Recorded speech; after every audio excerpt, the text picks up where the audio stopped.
This week we talk about early retirement, our fears, and some financial strategies to make it a reality. Welcome to JordanJaunts. I'm Nicola. And I'm James. And our channel will share lots of different things in it, including early retirement, financial freedom, and our travels around the world. We have got some fantastic news for you. We are so excited. 3 weeks left of work and then early retirement, or we choose to call it freedom. It is unbelievably exciting. We've been speaking about it for so long that it's actually hard to believe that we are so, touching distance, we are so close. We've had a fairly typical life. We've raised our kids. I'm 50, James is 53, and we are reaching early retirement now. We've had great careers, we've been very lucky. I've been in education for 25 years, doing various jobs. Teaching is one of them, but not the only one. Although strangely, I started my career as a supply teacher, and now just at this end, just to so that James and I both retire at the same time, I am also doing supply teaching. So I work in retail, work as a supermarket store manager for Sainsbury's, and typically this time of year is the busiest and actually the best time of year. So it's fantastic to think 3 weeks out, I'll get into the setup for New Year, finish New Year, and that'll be me going as we head into January with a new freedom, new excitement, new ambition. Just actually, it's next level James and Nicola. So we have had good careers, but we haven't always necessarily benefited from those good careers in any real financial way. We have, in lots of ways, kept up with the Joneses. We have lived in a nice house, nice estate, nice cars. So we've had those familiar trappings of a typical life, and we have been very lucky. And with that typical life, we can now look back and go, my goodness, the amount of excess spending we did and excess buying we did in order just to live that typical life. But we've really reevaluated and looking on it differently now. So why now? Well, actually, I'm 53, Nicola's 50, much younger than me. But life can be short. You don't know what life's going to throw at you, and actually not retiring while you're actually financially free to do it would be wrong, because actually it's a gamble. You're actually gambling with your life. I know there'll be people sitting there thinking, well, actually you're gambling with money, because if you're gambling with that, well, actually that's true, but you can't buy life, and you don't know how many days you've got on this earth. So I think actually it's more important that actually we would do it now, where we're young, we're fit, and we can do all the activities that we want to do. We love skiing, we love outdoors, we want to try all sorts of different things that we've never really time to do because we've not had long enough time off. There are loads of things we're looking forward to about retirement, and one of them is about actually spending more time as a couple. We've been together for 31 years, and actually when you reflect on that, you think, well, what a long time. But you also think, how much time have we actually spent together in that? And it'll be great to spend more time with you. Yep. And it'll be great to spend more time with our children, who are young adults. 2 of them still live with us, but they have their jobs, they have their lives, and when it comes to things like holidays, we're all constrained. We're constrained by your work, by my work, and their work as well. So by us giving up our work and stopping working, we've reduced half of the constraints, which means we're really going to be able to spend a lot of quality time with our children while they're young adults. And I think as a parent, I think sometimes we hear how important it is to spend time with your children when they're young, and that's true. But I think it's equally important to spend time with them as they develop into the adults that they're becoming. Because actually in reality, you don't stop parenting your children. Whether they're 5, 18, 21, 24, you're still there to offer advice and actually support them through their journey. Yeah, and true. Hopefully they don't make the same mistakes as we made. Yeah, hopefully. Talking about some mistakes, I would say, despite all the excitement about retiring and all the great things to look forward to, I still do have some fears. Do have some fears. I'd be naive to be skipping off into the future without a fear. Some of my fears include we've got enough, we've worked really hard to get enough money, but what if something goes wrong? What if we don't have enough money? Or other fears might be, another fear for me might be, will we miss our careers? When we've worked for so long, it's actually difficult to imagine not working. And I sometimes think, how will it actually be being off 24/7? And you always talk about the day before your Day off? No, you always talk about the night before your day off. Yeah, and that sort of feeling of, oh, I'm off tomorrow, and you enjoyed it the night before, and you go into that a couple of days off, or even that when you look forward to a holiday and you're finished up for work that night and you're getting yourself off to the airport or wherever you're going on holiday, and that excitement. Yeah, I'd say like a fear that I have is, who will I be without a career? Who, just now you meet people when you're out, they say, oh, what is it you do? And you say, oh, I'm a teacher, or I work for the Royal Society of Chemistry, and you almost are, the first thing you tell people is about the job you do. And so I'm nervous about losing a large part of my identity. How will that feel? And I don't know, and I'm not going to know. So we just have to, bite the bullet, grab the opportunity with both hands and do it. And I suppose to each of those fears that we've outlined, so, will we have enough money? Will we lose some of our identity? And how we're going to feel? Are we going to miss the time off when you're constantly off? We've considered all those things, and we have had ways of allaying those fears. There are bits about it that I will not miss. Supermarkets and education are two of the things that everyone uses or has experience of, and everyone has an opinion on it. So it'll be brilliant, James, won't it? It will. To go to a party and not have someone speak to you about the queues, or someone speak to you about the prices in a supermarket, or someone talk to me about their school days. It'll be fabulous not to have that conversation, not to continue having that conversation. Absolutely, because one of the worst ones for me is how much a Robert's loaf went up, and that just absolutely bores me. It's the same everywhere. It's true. But it's one of the ones, oh, they do this and they do that. Why do you not have that one?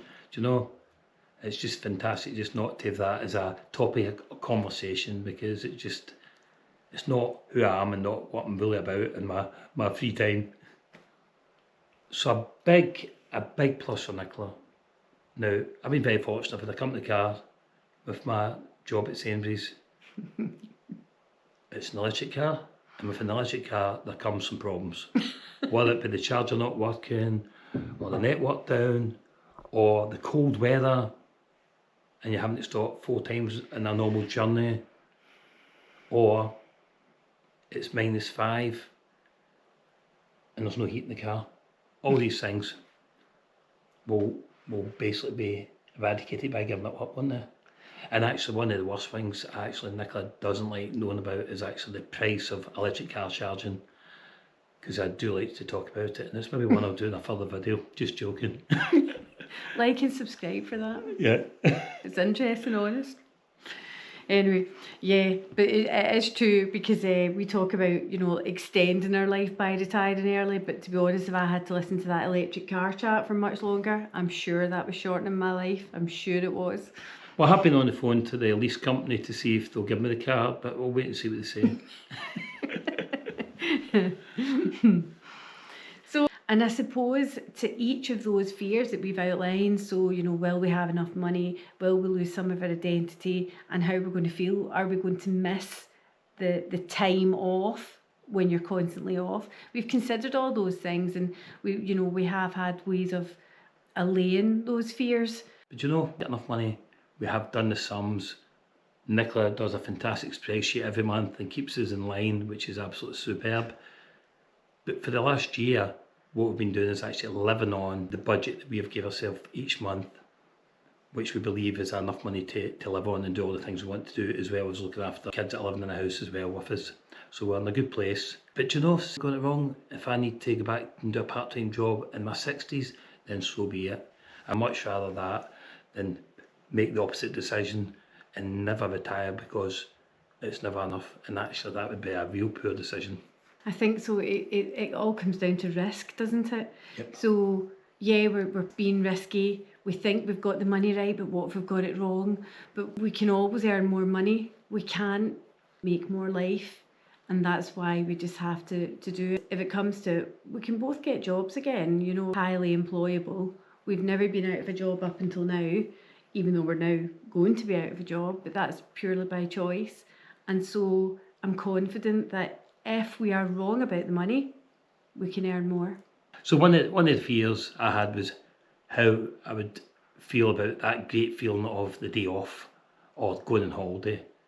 But actually, more importantly, how do you feel when you're going back to work the next day after your day off, or that evening before, or going back from holiday and you know to the airport and you're getting back to work that next morning? That's actually a much worse feeling than the good feeling you get from the the night before. And actually, it's one of the ones I just think to myself, wow, that is going to be amazing not having to do that and not having to get myself into that sort of downer. It's never that bad, but it's still a bit of a downer, let's be honest. And it's one of the worst parts. Because sometimes you come back from holiday and you've got another week off, even in the UK or where you live, you're still pretty happy. But it's I mentioned the fear of losing identity that's tied up with work. And you know, it's true. But then what I've said to myself and said to James is, it's okay, we're getting a brand new identity. We are going to be early retired, we're going to be world travellers. We are going to, when we meet people, we'll be able to talk about those things instead of just our work.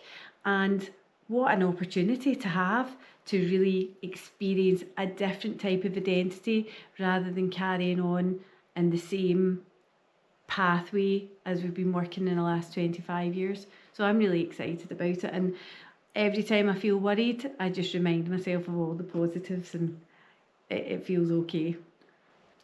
So one thing that's been funny has been responses from different people. Everyone's got an opinion about us retiring. And my mum, who's in the early 80s, she's got an opinion probably a good year ago when I mentioned that me and Nicola retired. She was like, oh, how come you're retiring? Will you not be bored? Well, how can you afford to retire? You're far too young. Your dad was in his 60s when he retired. And you know, true. But when it comes to it, we want to retire and we'll put things in place to do it. And that's the important thing. And actually, in the contrast, your family, They're all delighted for me, but then I have two sisters and they are both retired, so they just see it maybe as that's what you do. So because they're also young and retired. and my sisters as well. My sisters are very, very supportive of me Oh, they retiring are. as well, really supportive of me. And it comes down to it's individual choice and it's what you want to do. Everybody's got different thing they want to do. There's no right, there's no wrong. It's just about actually you need to do what feels right for you. And obviously we've spoken to our children about it because it could possibly have an impact on them. It'll likely have an impact on any inheritance that they get left, or, you know, because we essentially will be skiing, spending the kids' inheritance. I think that'll be happening here. So we've got to have that conversation with them. But they were happy for us. I believe they were happy for us. What do you think? I think they're really happy for us, very supportive. And actually, I think it's gave them a different outlook in life because they want us to share the strategies with them about how we've done it over a short space of time, to be fair, and actually how they can actually impact retirement early from an early age and actually put finances in place that will make them retire maybe in their 40s rather than doing it in their 50s, which is fantastic. And that would be, I suppose, the response I'd want from them because they're all very rounded, great individuals. One thing, Nicola, you probably shouldn't have mentioned on YouTube because they will hear it, is inheritance. That might be a sore thing for them. When I don't think they actually caught that part. But anyway, I suppose it will save the conversation. What do you think? I think that's true. So kids, if you need to ask us anything about that, please do. You know, we're here. Downstairs, we'll listen to you. I think that brings us on quite nicely. What have we done to get ourselves ready for retirement? Before our private pensions will kick in, before our state pension will kick in. Obviously, we're a long way off of that. So what have we been doing to get ready? Big thing for us is we probably 10 years ago weren't great with money. We were probably in quite dire straits with finances, to be fair. Earning big salaries, but actually spending more than we actually were earning, which is madness. But we had real reflection then, and decided actually if we wanted to make this dream come true, and we'd have to actually put real goals in place and actually real milestones in place to make it happen. And that's what I've done over the last 10 years or so. Made a big difference from what we buy, what we need, and actually had a real different approach to how we live our life. We've still had a brilliant life, we've still went on holidays, we've still done great stuff, but we certainly don't go replacing stuff that doesn't need replaced as often. Because actually in reality it's just very, very wasteful. We don't go and replace cars that don't need replaced. All stuff that we can talk about in videos that we'll do later, and we'll talk to you later about some of the more detail on it. So the biggest thing I'd say is, if you're fortunate enough to have a company pension where your company pays a percentage of your salary into, pay as much yourself into your pension as you possibly can afford. Because whatever you think you're paying into your pension, it is such a tax efficient way to save your money. So whether you're a basic tax rate payer or a high rate taxpayer or beyond, that will save you a fortune, and actually you're investing money that you would never be able to invest in any other vehicle, because everything else will be after tax. So that'd be the biggest thing. And actually that has been the game changer for us. James and I would say, are both frugal in different ways. James will pay attention to things like the electric car charger and the cost per kilowatt. Yep. I probably wouldn't, but I would pay attention to the big things. So for example, do I need a new top? I'm going out on Saturday night. Do I need a new dress for that? Or can I wear something I've worn before? So we've definitely been frugal in different ways, and that's come together quite nicely as a whole. I have set up, 10 years ago, when we realised how bad money had become for us, and how our lack of communication was really contributing to that. We started essentially to have monthly money meetings where we sit down, we fill in a spreadsheet together, and we see what we're doing. I had read, several books, Rich Dad, Poor Dad, a lot by Mr. Money Moustache, and we started trying to live some of those values that we were learning. And we started sitting down together, doing that spreadsheet, and something that became really important to me was, have we made a profit this month? We've been going to work every day, working hard. Have we made a profit? Has it been worth working? And that, from month to month became an annual profit. And it's grown quite quickly when we really put our mind to it, given where we were then to where we are now. And I'm happy to share more detail about that in future videos. If you're interested, please like and subscribe. But as well as the finances, we've tried to get ourselves ready in more physical, practical ways. Trying to look after our health, because health is wealth, really. There's no point in having money in the bank if you're dead. So we've been looking after our health, which is budgeting ourselves to within our post-retirement budget to see how we get on with that. And we've really been getting good at making different decisions to us along the way. Yeah, Anything else you would say we've been doing to get ready? I think actually the amount of times we used to maybe go out for a meal, maybe go out for a few drinks and not really think about it. It was just like it was on a whim, and actually we just don't do it now. We eat much more in the house. That works really well for us, and actually in reality it's better, because actually you're in the house more with your kids, spend time at the dinner table, speaking around the table, having a good chat, and actually eating really, really well. That's made a big, and actually when we go out it's planned, it's a bit more planned and a bit more deliberate, and that's got to be a big event rather than actually just a Tuesday night or a Friday night, any night of the month. We're a bit more planned on it, and we used to go out maybe 10 times a month, different things, or we'll maybe limit it to twice a month now, which is right, because that's going to be what we do going forward. And there will be people saying, well, actually that doesn't sound very good going out a month, I wouldn't bother retiring, I would rather keep working. And that's true for some people, but for us to be able to make choices and do different things is going to be amazing. There could be a difference of going to a beach somewhere and sitting in a bar spending all sorts of money, or spending loads of money on food, or you could sit on that same beach, have your own food and your own drinks, and actually have the same time, or even better most of the time. So it's just different choices of what you do in your day-to-day that make such a difference. I think you're right, and we've had several things over our life that have changed our perspective in life. I would say we've had some really tough times in life, as have many people. We had a really terrible house fire during the night. We were all in bed and James and I woke up to, you know, a smoke-filled bedroom. It was pretty terrifying. Our children out through an upstairs window, and neighbours came across and helped us down with a ladder. It was -4 degrees that night. It really was a traumatic night. But for all that was traumatic, it gave us a real sense of a second chance. The firefighters were there, and they had, when realised that we had all been inside when it happened, they were really quite shocked that we actually made it out alive with no casualties, including our pets. So that second chance, it just makes us feel so lucky. And it just says to us, we could continue to live an ordinary life, but why would we do that? We've been given a second chance, so let's make it an extraordinary life.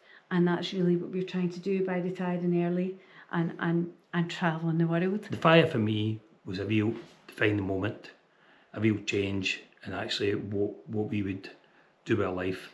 It was horrific, but once the family were all out and we were all safe, that's all that mattered.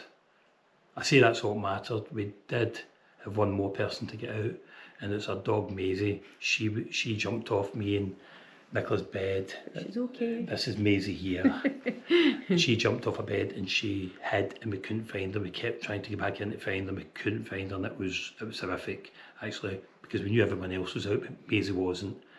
But once the fire brigade went into the house, they found Maisie, resuscitated her, and she's here today. She's now 12, so that was obviously 4 years ago.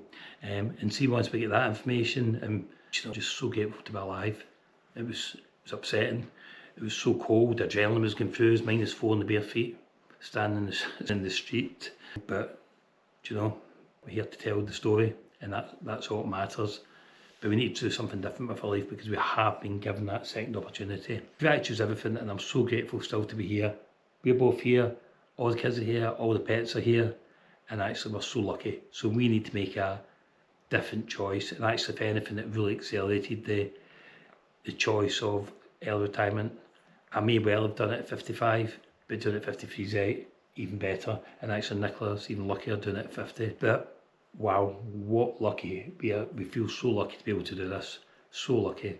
And actually we're just going to make such a great life for ourselves and our family. I think what we're both left with is an overriding sense of gratitude, and grateful to be alive and grateful to have all the choices we have. So we have got a really exciting journey ahead, and we're looking forward to it. As we said earlier, 3 weeks to go, and then we give up work, and then we have early retirement, but we like to call it freedom to do what we want any day, anywhere, which does make such a difference. So if you'd like to see what we're doing over the next few months, the next couple of years, then please like and subscribe. It means so much to us, and thank you so much for watching it. See you next time. See you next time.